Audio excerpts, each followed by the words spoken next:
আমার মালিক বললেন ফেরেশতারা এক কাজ কর, ঘাটটারে মোচড় দিয়ে ঘুরাইয়া পেছন দিকে দিয়ে দে। ঘাটটারে মোচড় দিয়ে যখন পিছনের দিকে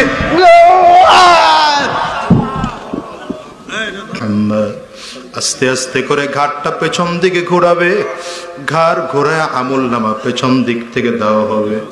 ওরে দুনিয়ার মুসলমান, হিসাব করে দেখো, এই দুনিয়া কারো স্থায়ী না, কারো স্থায়ী না। দুনিয়াটা বড় ভয়ঙ্কর। দুনিয়ার থেকে কখন বিদায় নেব আমরা কেউ জানি না, কেউ জানি না। আমি তো মাঝে মাঝে বলি দুনিয়া আসার সিরিয়াল আছে, যাওয়ার কিন্তু কোনো সিরিয়াল নাই। আসার সময় আগে দাদা আসে, তারপরে বাবা আসে, তারপরে সন্তান আসে। যাওয়ার সময় এমন হয় দুনিয়ার দাদা থাকে, নাতি জমিন থেকে বিদায় হয়, বাবা দুনিয়া থেকে, সন্তান জমিন থেকে বিদায় হয়। তোমার আমার ক্ষেত্র ব্যাপারটা মন হতে পারে কি পারে না? আওয়াজ দিয়ে একটু চিল্লায় বলো। আজকের ময়দানটার দিকে তাকায় দেখো, কত মানুষজন মাহারা, কত মানুষজন বাবা হারা, বড় ইয়তীম। আমি আজাদিও তো একজন মাহারা সন্তান।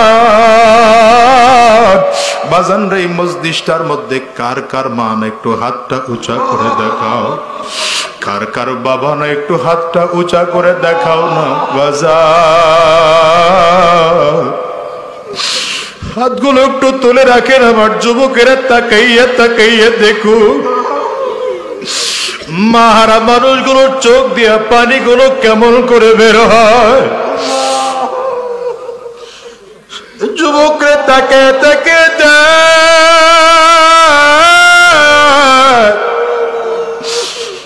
এই মানুষগুলো হাত তুলেছে, এদের কারো ঘরে মা না। 3 দিন ধরে খুঁজে সিংহাসনই খুঁজে পায় না। অমরের গণভবন আর বঙ্গভবন কই তাই খুঁজে পায় না। 3 দিন পরে একজনের জিজ্ঞাসা করে, আচ্ছা অমর কোথায়? নামাজের টাইমে মসজিদে নববীতে পাবা, আর নয়তো ওই যে মসজিদে গামামা, এখন যেখানে আপনারা হজ করতে গেলে দেখবেন এখানে বিচার সালিসিতে মাঝে মাঝে বসে রাষ্ট্রীয় বিচার হলে। আর যদি এখন পাইতে চাও তাইলে কিছুক্ষণ আগে দেখে আসছি বট গাছের নিচে মাথা, শিকড়ের উপরে মাথা দিয়ে ঘুমাইতেছে। লোকটা আসলে গিয়ে দেখে তার বাড়ি রাখা, লাঠি পাশে রাখা, ঘোড়াটা। আবার তুমি উঠলা কেন? এই ছেলে, হ্যাঁ ছুটি নিয়ে যাওয়া লাগবে, সাবধান। ওই যে আর একজন দেখেন ওই মোবাইল, ওই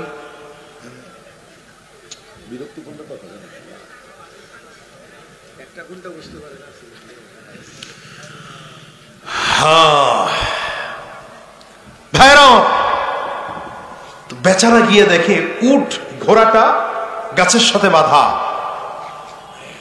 হযরত ওমর ঘুমাইতেছে, ঘুম যে আসছে, নাক টানার হালকা হালকা শব্দ পাওয়া যায়। কি আরামের ঘুম! আর আমাদের দেশের নেতারা তো ঘুমাইতে পারে না, পারেই না। সিকিউরিটি গার্ড, এরপরে গরমের দিনে এসি, শীতের দিনে হিটার, 4-5 জন বডিগার্ড আশপাশে দাঁড়ায় আছে। হঠাৎ যদি রাস্তায় সাইকেলের টায়ার বাস্ট হয়, 3 হাত লাফ দিয়ে ওঠে, কি জানি হইল। কথা বল না কেন?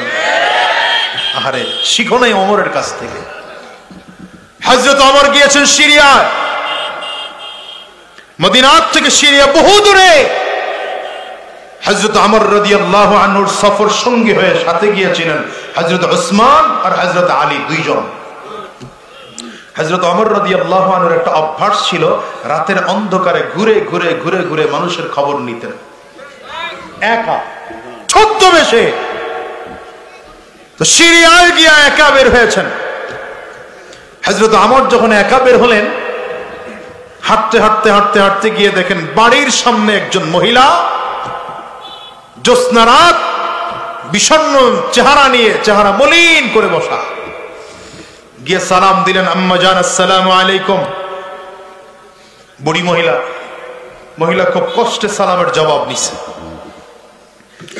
কষ্টে সালামের জবাব নিয়ে বললেন, মা আপনি কেমন আছেন? মহিলা বলে, কেমনে ভালো থাকবো? যে এলাকার শাসক ওমর, সেই দেশে ভালো থাকা যায়? বুঝে নাই কথা। কে বলতেছে? হযরত ওমর কয়, মা আপনি ওমরকে দেখছেন, চিনেন তাকে?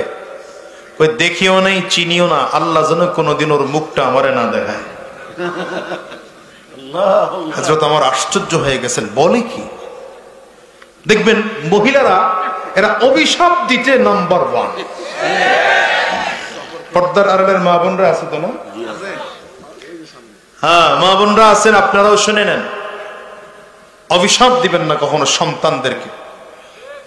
মহিলারা খুব খুব অহরহ করে থাকে এটা।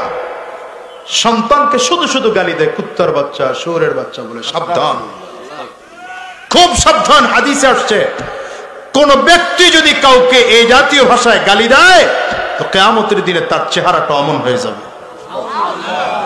মানুষকে গালি দেওয়া যায় আহাম্মক বলে, বোকা বলে, পাগল বলে, কারণ প্রত্যেকটা মানুষের মধ্যে কিছু না কিছু আহাম্মকি আছে। কথা বলে না? প্রত্যেকটা মানুষকে কিছু না কিছু বোকামি পাবেন। প্রতিটা মানুষের মধ্যে কিছু না কিছু বুদ্ধিহীন কাজ আছে, ঠিক না? এ ভাষায় গালি দিবেন না। মহিলাদের আরেক অভ্যাস, স্বামীর প্রতি নাশুকরিয়া। সারাটা জীবন ভালো খাওয়াইছে, একদিন হয়তো ওনার পছন্দের একটা কিছু আনতে পারে নাই, দাম বেশি না, 2000 টাকা, ব্যাস ওই দিন ঘর তুলে নিছে মাথায়। জীবনে শান্তি পাইলাম না তোমার ঘরে। কি কথা বলেন না কেন? কথা বলেন না কেন? মা বোনদেরকে বলবো এটা করবেন না। স্বামীর প্রতি যত্নশীল হবেন।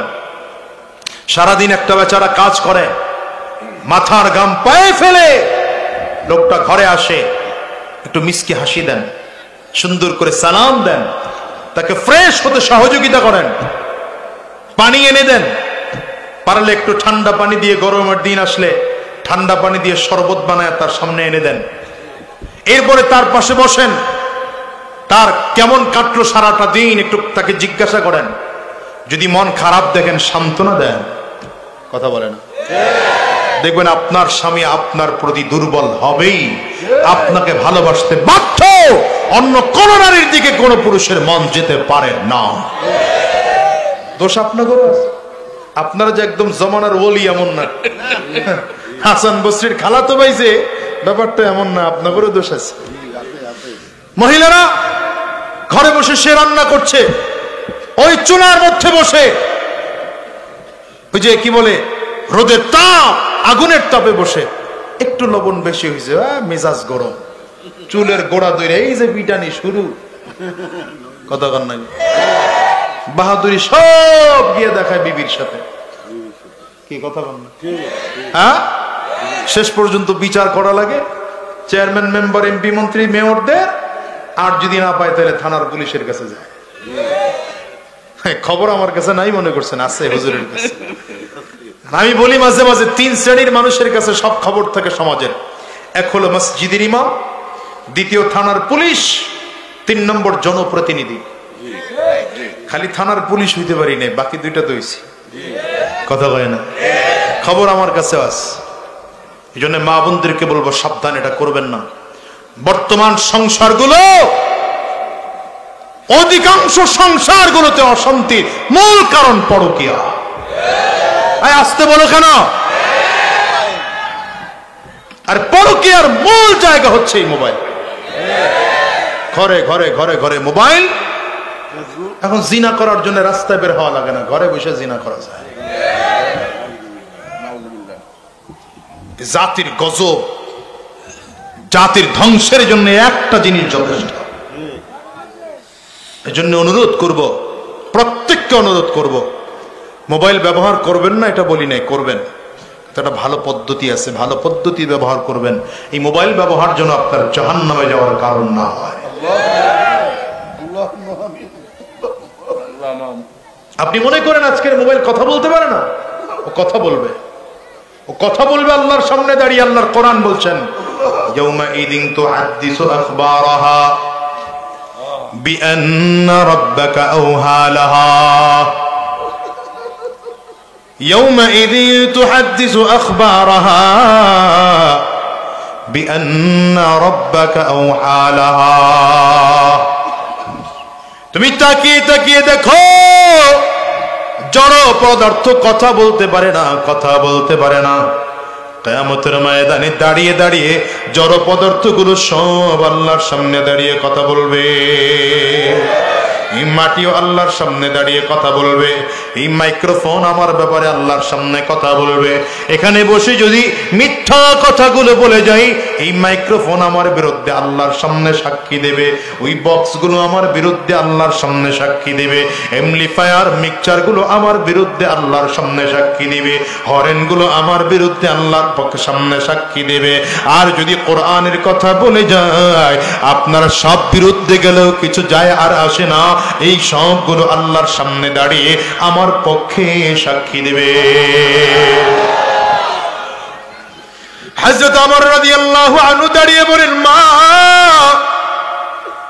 দেখেছেন কখনো ওমরকে? চিনেননি ওমর রে? মহিলা চেহারা মলিন করে ডেকে বলে, বাবা আমারে কোনোদিন যেন ওমর না দেখায়, কোনোদিন যেন ওমর রে না দেখি। আমি ওর চেহারাও দেখতে চাই না, কোনদিন যেন ওর সাথে আমার সাক্ষাৎ না হয়।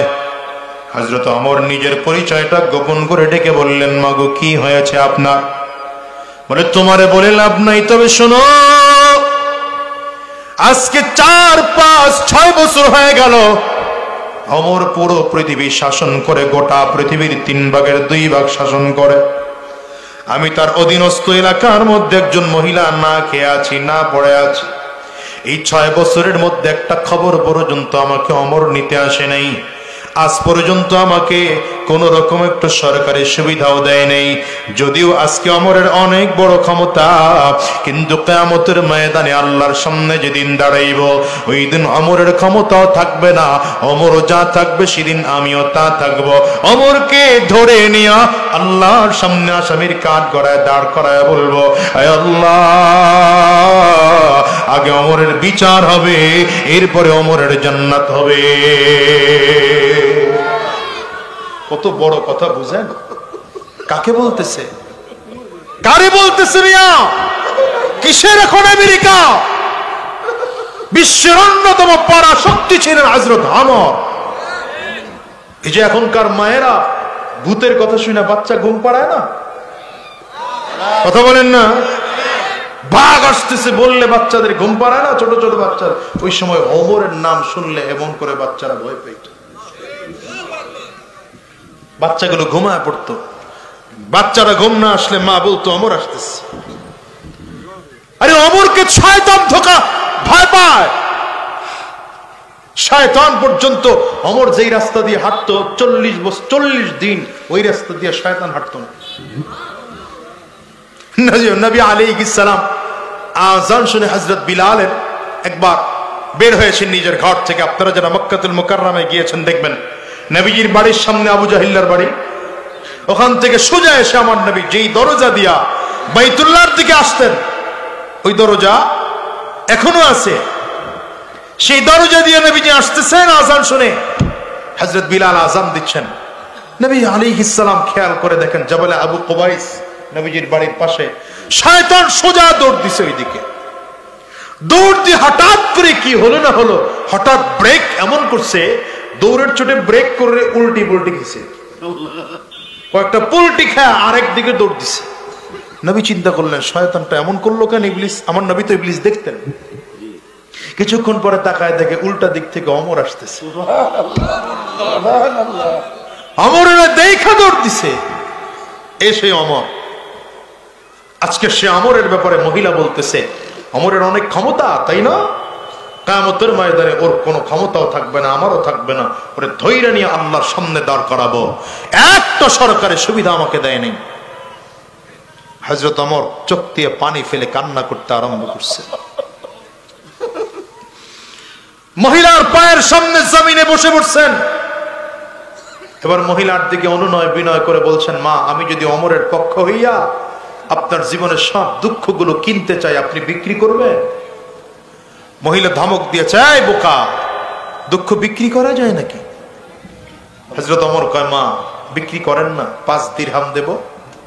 কয় দিরহাম? 5 দিরহাম মানে বুঝেন, বর্তমান সময়ের পরে 2 থেকে 2.5 ভরি স্বর্ণ, 1 দিরহাম। মহিলা বলে, সাবধান, কি বলো তুমি? দুঃখ বিক্রি করা যায় না, এটা বিক্রি করব না। হযরত ওমর কয় 10 দিরহাম। বলে না হবে না, 15 দিরহাম হবে না। হযরত ওমর কয় 20 দিরহাম দিব মা, বিক্রি করবে? 20 দিরহাম মানে বর্তমান যুগের প্রায় 50 ভরি স্বর্ণ। মহিলা লোভে পড়ে গেছে, প্রায় 50 লক্ষ টাকার অফার। মহিলা বলছে ঠিক আছে বিক্রি করব। চুক্তি, খুব খেয়াল করে শুনেন, চুক্তি প্রায় কমপ্লিট। এই মুহূর্তে হযরত উসমান আর হযরত আলী দুইজন খুঁজতে বের হয়েছেন, ওমর কই? খুঁজে খুঁজে গিয়ে দেখেন মহিলার পায়ের সামনে মাটির মধ্যে হাঁটু গেড়ে হযরত ওমর বসে আছেন। ওখানে দাঁড়ায় ডাক দিছেন, ইয়া আমিরুল মুমিনিন, হে সেনাপতি, হে আমিরুল মুমিনিন। ডাক দিতে দেরি মহিলা লাফ দিয়ে দাঁড়ায় গেছে, হে এখানে আমিরুল মুমিনিন কে? হযরত আলী রাদিয়াল্লাহু আনহু বলেন, ওই যে তোমার পায়ের সামনে বসা এই যুগের ওমর, এই যুগের ওমর। মহিলা চোখের পানি ফেলে কান্না করতে আরম্ভ করেছে। পালাবে কোথায়? ওমরের সামনে এত বড় কথা বলে ফেলাইছে। হযরত ওমরের দিকে হাতটা জোর করে বলতেছে, ওমর মাফ করে দেন আমাকে, আমি বুঝতে পারি নাই, আপনার বিরুদ্ধে অন্যায় কথা বলেছি, আপনার বিরুদ্ধে অনেক বড় কথা বলে ফেলেছে, আমারে মাফ করে দেন। হযরত ওমর কয়, মাফ চাওয়া আর না চাওয়া, করা না করা পরের বিষয়, আপনার সাথে আমার চুক্তি হয়েছে, আগে চুক্তি ক্লিয়ার করেন। হযরত ওমর উল্টা হাত জোর করে বলতেছে, মা চুক্তি ভঙ্গ করেন না, আপনার সাথে আমার চুক্তি হয়েছে 20 দিরহামের মাধ্যমে, আপনার দুঃখগুলো আমি কিনে নিয়েছি, সুতরাং আপনি বিক্রি করেছেন, এই চুক্তি ভঙ্গ করেন না, মাফ চাইেন, পরে চাইেন, আমি মাফ করব সেটা পরে হবে। মহিলা 20 দিরহাম মহিলার হাতে দিয়া হযরত ওমর নিজের চাদর ছিঁড়েছেন। মুসলমান ভালো করে বুঝছেন, নেতা বানাইছেন না, নেতা বানাইছেন। কি দিয়ে বুঝাবো আপনার? হ্যাঁ, নেতা পালা দিশা পাবে না কিয়ামতের দিনে। নেতা দেখতে চাও তো নবীর আদর্শ দেখো, নেতা দেখতে চাও তো নবীর সাহাবীদের আদর্শ দেখো। আজকে যদি আমার নবীর আদর্শের 100-র মধ্যে 1% বাংলাদেশে থাকতো, এই বাংলার চিত্র পরিবর্তন হয়ে যেত। হাত তুলে বলো ঠিক কেনা? কি দিয়ে বুঝায় আপনাদেরকে, কি দিয়ে বুঝায়? আসলে সাধ্য নাই বোঝানোর মতো আমাদের। আমরা হুজুররাও তো ওয়াজ করি এখন বাইং মাছ মার্কা ওয়াজ, ঠিক না? মোড়ায় মোড়ায় ওয়াজ করি, গায়ে যেন কাদা না লাগে। কাদায় থাকবো ঠিক, কিন্তু কাদা লাগবে না গায়ে। আল্লাহ যা থেকে মাফ করুন, আমিন বলেন। জোরে চিল্লে আমিন বলেন। মহিলার হাতে 20 দিরহাম দিয়া নিজের চাদর ছিঁড়ে পকেট থেকে কলম বের করে কালি সামনে দিয়া মহিলাকে বলছেন, মা এই আমার কাপড়ের টুকরার মধ্যে লিখে দেন, আপনি 20 দিরহামের বিনিময়ে আপনার জীবনের সব দুঃখ ওমরের কাছে বিক্রি করেছেন, আল্লাহর সামনে কিয়ামতের ময়দানে আমাকে আসামির কাঠগড়ায় দাঁড় করাবেন। লিখে দিয়েছে মহিলা। হযরত ওমর রাদিয়াল্লাহু আনহু কাগজের টুকরাটা নিয়ে ভাঁজ করে হযরত আলী রাদিয়াল্লাহু আনহুর হাতে দিয়া বলে, আলী রে, খুব যত্ন করে রেখে দিও, যত্ন করে রেখে দিও, যদি আমি তোমার আগে মারা যাই তাহলে আমার কাফনের কাপড়ের টুকরার মধ্যে এই কাপড়ের টুকরাটা দিয়ে দিও। যদি মহিলা আমারে আল্লাহর সামনে দাঁড় করাই, সেদিন এই টুকরাও নিয়ে আমি আল্লাহর সামনে দাঁড়াবো।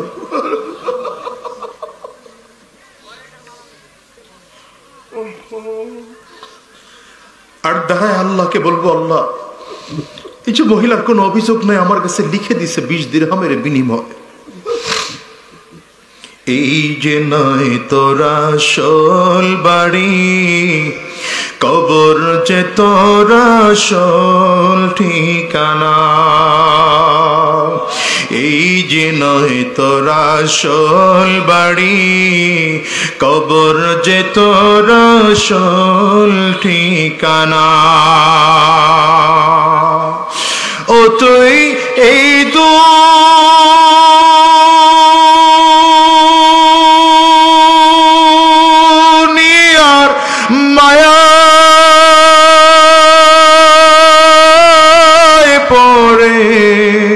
করছো কত বাহানা,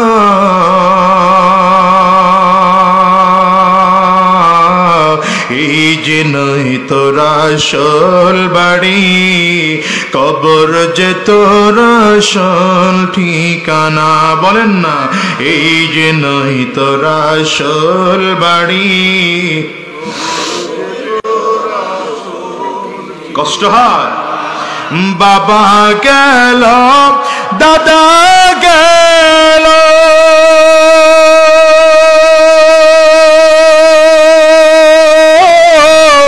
একই একই সব হারালো,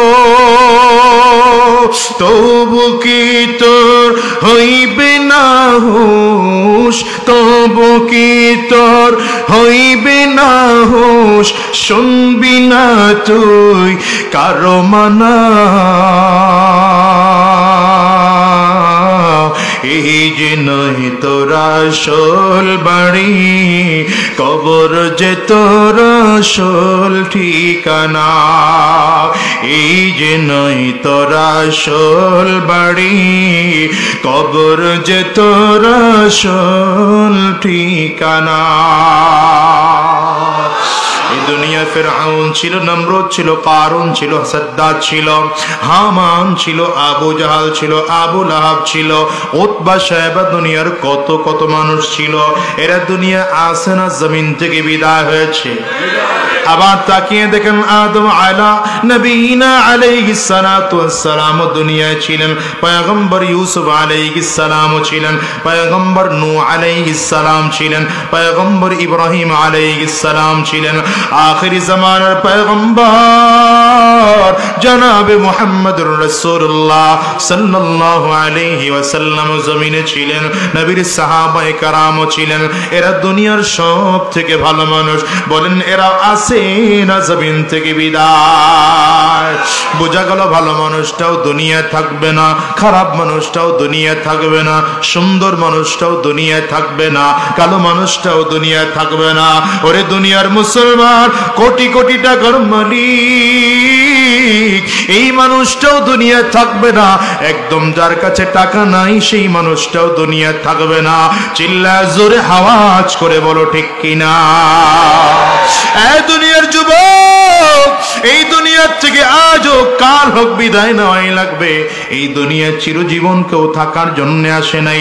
যুবক ভাই, এই জন্য বলে যাই, দুনিয়ার টাকার পেছনে দৌড়াইও না, ক্ষমতার পেছনে দৌড়াইও না, সম্পদের পেছনে দৌড়াইও না। যদি দৌড়াইতে হয় মালিক কোথায় পাওয়া যায়, খুঁজে খুঁজে তারে বেড়াও। ও মুসলমান, কি দিয়ে তোমাদেরকে বুঝাবো?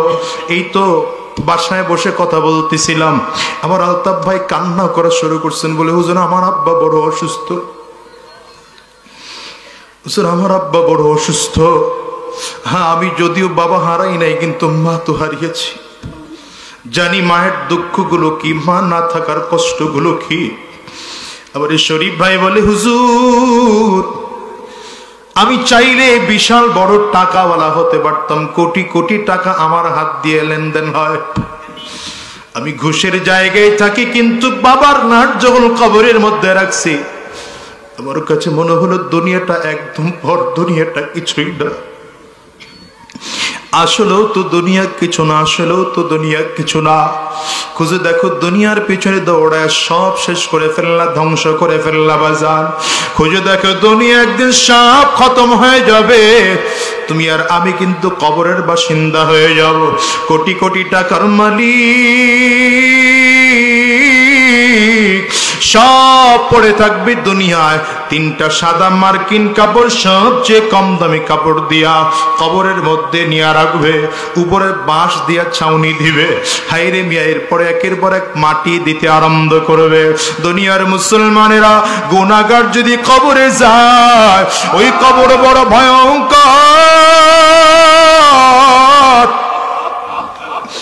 কবর বড় ভয়ঙ্কর। এই জন্য কবরে যাওয়ার আগে আগে আমার মালিকের সাথে করে নিয়ে যাও। কবরে যাওয়ার আগে আগে আমার আল্লাহর সাথে করে নিয়ে যাও। দুনিয়ার থেকে বিদায় নেওয়ার পরে ওই কবর গুনাহগারের সামনে যখন আজরাইল এসে দাঁড়িয়ে যাবে, গুনাহগার তাকিয়ে দেখবে আজরাইলের পা দুইটা জমিনে দেখা যায়, মাথাটা সাত আসমানের উপরে দেখা যায়। আজরাইল আলাইহিস সালাতু ওয়াস সালামের একটা হাত পৃথিবীর পূর্ব প্রান্তে, আজরাইল আলাইহিস সালাতু ওয়াস সালামের আর একটা হাত পৃথিবীর পশ্চিম প্রান্তে। আজরাইল আলাইহিস সালাতু ওয়াস সালামের এত ভয়ঙ্কর চেহারা, চক্ষু দুইটা লাল, প্রত্যেকটা পশমের গোড়ার থেকে মনে হয় যেন আগুনের ফুলকি বের হয়। আজরাইল আলাইহিস সালাতু ওয়াস সালামের ভয়ঙ্কর সুরত গুলো যখন এসে সামনে দাঁড়াবে, গুনাহগারের চক্ষুটা উল্টে হয়ে যাবে, গুনাহগারের রূহটা শরীরের 360টা মুকামের মধ্যে দৌড়াইতে আরম্ভ করবে। আজরাইল আলাইহিস সালাতু ওয়াস সালাম কলিজার মধ্যে এত জোরে থাপা মারবে, কলিজার রগগুলো টাস টাস টাস টাস করে ছিঁড়ে যাবে। ও দুনিয়ার মুসলমানেরা, একটু ভালো করে হিসাব নিলে দেখো, এইবার তোমার আমার দুনিয়া সব খতম হয়ে গেল। ওই দামি বাড়ি, দামি খাট, দামি সোফা, দামি বিছানার চাদর থেকে নামাইয়া নিচে ফ্লোরের মধ্যে চাটাই বিছাইয়া তোমার আমার জনমের মতো শোয়া রাখে।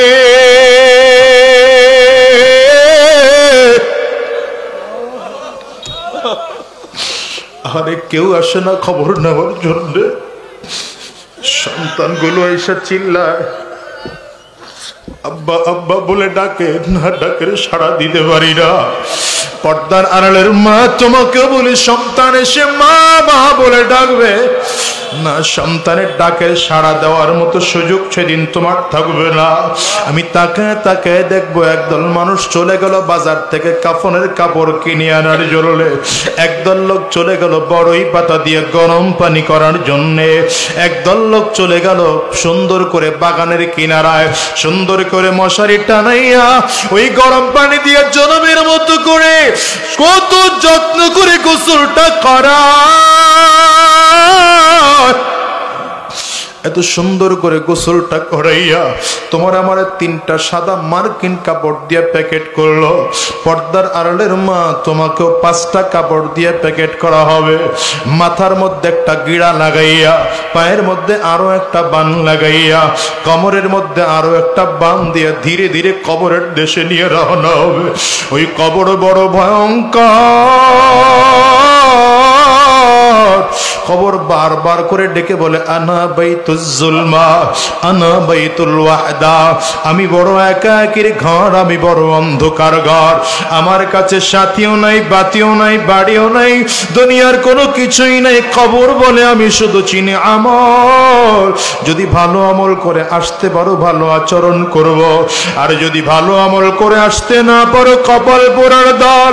আমার ডানেও মাটি, বামেও মাটি, সামনেও মাটি, পিছনেও মাটি, উপরেও মাটি, নিচেও মাটি, মাটি আর মাটি। আমি কবর দুই দিকের মাটিগুলো একত্রিত হইয়া গুনাহগারের এত জোরে চাপ মারব, একটা পাজরের হাড্ডি আর একটা পাজরের মধ্যে নিয়ে পৌঁছাইয়া দেব। ও দুনিয়ার মুসলমান, মনে করতে পারো অনেকদিন দুনিয়ায় বেঁচে থাকবা, না রে বাজান, না, দুনিয়া কেউ থাকতে পারে নাই, তুমি আর আমিও পারবো না। ওই কবরে কত বছর থাকা লাগবে, কত জনম থাকা লাগবে, মালিক ছাড়া দুনিয়ার কেউ জানেন না। এরপরে মানুষকে কিয়ামতের ময়দানে উঠানো হবে। হাসরের ময়দানে যখন মানুষকে উঠানো হবে, এত ভয়ঙ্কর ময়দান, হাসরের ময়দানে পুরো জমিনটা হবে তামার, সূর্য থাকবে মাথার মুঠো মাথা উপরে, মাথার মগজগুলো সূর্যের তাপে ভাতের মারের মতো টকবক টকবক করে ফুটবে। মানুষগুলো তাকায় দেখবে জাহান্নামের আগুনগুলো ডান দিক থেকে ধাউ ধাউ ধাউ ধাউ করে আগায়, বাম দিক থেকে ধাউ ধাউ করে করে আগায়, সামনের দিক থেকে আগায়, পিছন দিক থেকেও জাহান্নামের আগুন ঘুরিম ঘুরিম এক আওয়াজ। মানুষগুলো পেরেশান হয়ে যাবে, পরেশান হয়ে যাবে। এদিকে আমার মালিক জালালিয়াত জব্বারিয়াত আর কাহারিয়াতের কণ্ঠে ডাক দিবেন, লিমানিল মুলকুল ইয়াউম, আজকের দিনের বাদশাহী মানুষগুলো সেদিন কথাও বলতে পারবে না ভয়ে। আমার মালিক নিজেই বলবেন লিল্লাহিল ওয়াহিদিল কাহার। ও দুনিয়ার মুসলমানেরা, আমার মালিক মিজানের পাল্লায় আমলনামা ওজন করতে আরম্ভ করবে। যদি কারোর নেকের পাল্লাটা ভারী হয়ে যেত, কপাল ভালো, এই মানুষটার ডান হাতে আমলনামা আসবে। আবার যদি নেকের পাল্লা হালকা হইয়া গুনাহের পাল্লা ভারী হইয়া যায়, পুরো ময়দানটার মধ্যে কান্নার এক আওয়াজ কার হাতে যেন এসে লেগে যায়, কার বাম হাতে যেন এসে লেগে যায়। হাদিসের মধ্যে আসছে কিছু মানুষ বুকের সাথে হাতটা লাগাইয়া রাখবে, আবার কিছু মানুষ পেছন দিকে হাতটা নিয়ে রাখবে। আমার মালিক ডেকে বলবেন, ফেরেশতারা তাড়াতাড়ি কর, এই গুনাহগারের বাম হাতটার জোরে এত জোরে চাপ দিয়ে পিছন দিক থেকে বের করে দে, পাজরের হাড্ডিগুলো টাস টাস টাস টাস করে ভেঙে যাবে। পিছন দিক দিয়ে হাত বের করে দেওয়া হবে। এইবার আল্লাহ তাআলা আমলনামা বাম হাতের মধ্যে দিবেন। রব্বে কারীম এইবার বলবেন, ইকরা কিতাবাক কাফা বিনাফসিকাল ইয়াউমা আলাইকা হাসিবা। এই বান্দা, তোর আমলনামা তুই নিজেই পড়ে দেখ, তোর আমলনামা অনুযায়ী কি তোর শাস্তি হওয়া দরকার। ফেরেশতারা বলবেন, আল্লাহ, আমলনামা দিয়েছো পিছনে, লোকটার চেহারা তো সামনের দিকে, কেমন করে আল্লাহর এই বান্দা পড়বে? আমার মালিক বলবেন, ফেরেশতারা এক কাজ কর, ঘাটটারে মোচড় দিয়ে ঘুরাইয়া পেছন দিকে দিয়ে দে। ঘাটটারে মোচড় দিয়ে যখন পিছনের দিকে,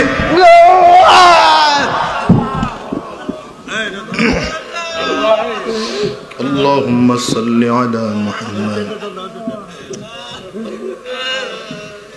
اللهم صل على محمد، اللهم صل على محمد، اللهم صل على محمد، اللهم صل على محمد، اللهم صل على محمد، اللهم صل على محمد، اللهم صل على محمد। আস্তে আস্তে করে ঘাটটা পেছন দিকে ঘোরাবে, ঘাড় ঘোরায় আমলনামা পেছন দিক থেকে দেওয়া হবে। ওরে দুনিয়ার মুসলমান, হিসাব করে দেখো, এই দুনিয়া কারো স্থায়ী না, কারো স্থায়ী না। দুনিয়াটা বড় ভয়ঙ্কর।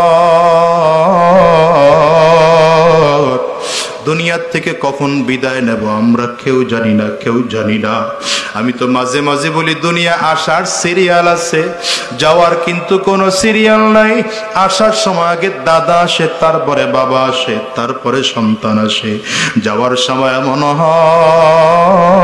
হয়, দুনিয়ার দাদা থাকে, নাতি জমিন থেকে বিদায় হয়, বাবা দুনিয়া থেকে, সন্তান জমিন থেকে বিদায় হয়। তোমার আমার ক্ষেত্র ব্যাপারটা মন হতে পারে কি পারে না? আওয়াজ দিয়ে একটু চিল্লায় বলো। আজকের এই ময়দানটার দিকে তাকায় দেখো, কত মানুষজন মা হারা, কত মানুষজন বাবা হারা, বড় ইয়তীম। আমি আজাদিও তো একজন মা হারা সন্তান। বাজান রে, মসজিদটার মধ্যে কার কার মা না, একটু হাতটা উঁচা করে দেখাও।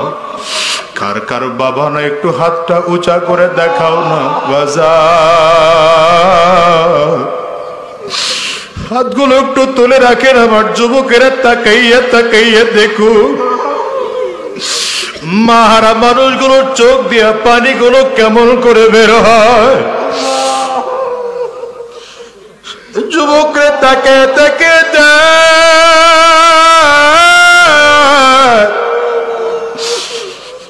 মানুষগুলো হাত তুলেছে, এদের কারো ঘরে মা নাই, কারো ঘরে বাবা নাই। আজকের এই বাবা আম্মা যদি থাকতো, এই মানুষগুলোর কাছে জিজ্ঞাসা করো, লক্ষ কোটি টাকার চেয়ে বড় দাম। এই মাহফিল থেকে ওয়াদা করে বিদায় হও, আব্বা আম্মাকে জীবনে কষ্ট দিবা না, শয়তানি রাস্তায় জীবনেও চলবা না। আজকের এই মাহফিলটার থেকে ওয়াদা করে বিদায় হও, আর বলো, মালিক, আয় আল্লাহ, আয় আল্লাহ, আয় আল্লাহ, যতদিন তোমার এই দুনিয়ায় বেঁচে থাকবো, আর শয়তানি রাস্তায় চলবো না, হারাম রাস্তায় আর চলবো না, সুদের ব্যবসা আর করবো না, ঘুষের ব্যবসা আর করবো না। না না, নবীর সুন্নতের রাস্তায় চলবো, ইসলামের পথে চলবো, নবীর মুহাব্বত কলিজার মধ্যে ঢুকাইব। ও দুনিয়ার মুসলমানেরা, কারা কারা ওয়াদা করতে পারো দুইটা হাত উঁচা করে আমার আল্লাহরে দেখাও। আওয়াজ দিয়ে চিল্লায় জোরে বলো আল্লাহ।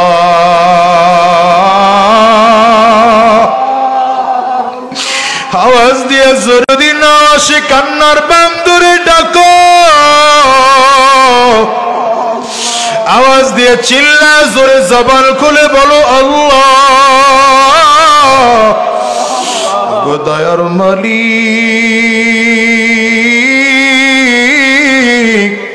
আয় আল্লাহ, আয় আল্লাহ,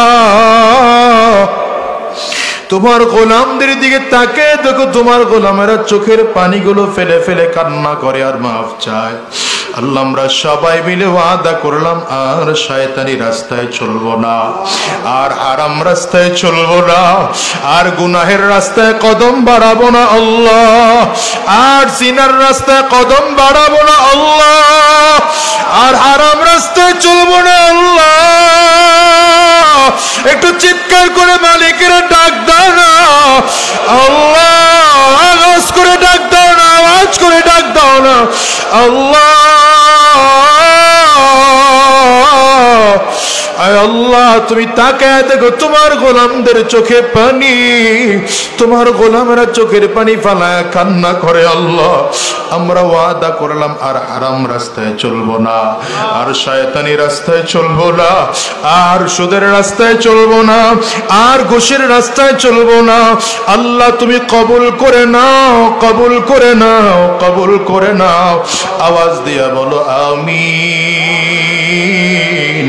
জবান খুলে বলো আল্লাহুম্মা আমিন। মাওলার ইশকে জালে নিভাইলে যে নিভে না, জ্বলে পুরে ছাই হইল এই যে পাগলের সিনা, জ্বলে পুরে ছাই হইল এই যে পাগলের সিনা। ধরা দিয়ে দাও না ধরা,